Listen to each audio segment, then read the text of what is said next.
Mr. President, with respect, I think it's disrespectful for you to come into the Oval Office and try to litigate this in front of the American media. Right now, you guys are going around and forcing conscripts to the front lines because you have manpower problems. You should be thanking the President for trying to bring it into this conflict. Have you ever been to Ukraine? Did you say what problems we have? I have been to. Count once. I've actually watched and seen the stories, and I know what happens is you bring them on a propaganda tour, Mr. President. Do you disagree that you've had problems bringing people into your military? And do you think that it's respectful to come to the Oval Office of the United States of America and attack the administration that is trying to prevent the destruction of your country?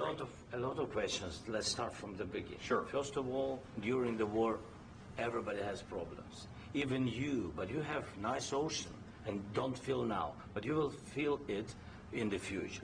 God bless. You don't know that. God bless. God bless. You will not have a war. Don't tell us what we're going to feel. We're trying to solve a problem. Don't tell us what we're going to feel. I'm not telling you. Because you're in no position to dictate that. That's Remember exactly what you're this. You're in no position to dictate what we're going to feel. We're going to feel very good. You will feel influence. We're going to feel very good and very You strong. will feel influence. You're right now not in a very good position. You've allowed yourself to be in a very bad position, and he happens to be right about it. From the very beginning of the war. You're not in a good position. You don't have the cards right now.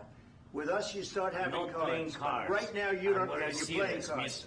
You're playing cards. You're gambling with the lives of millions of people. You're gambling with World War III.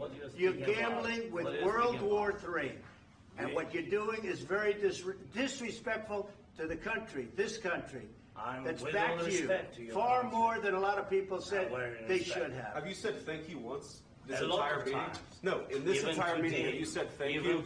You went to Pennsylvania and campaigned for the opposition in October. Offer some words of appreciation for the United States of America and the president who's trying to save your country.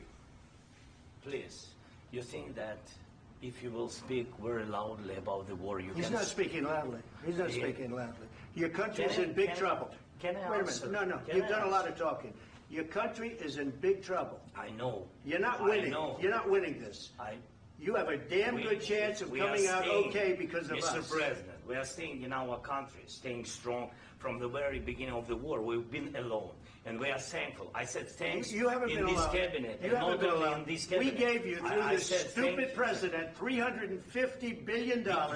We gave you military equipment, and your men are brave, but they had to use our military. If you didn't have our military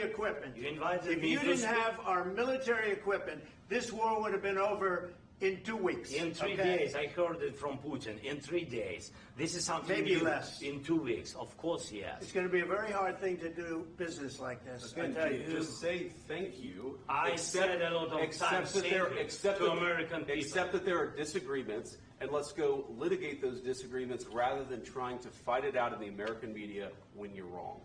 We know that you're wrong. But you see, I think it's good for the American people to see what's going on. I understand, sir. I think it's very important. That's why I kept this going so long.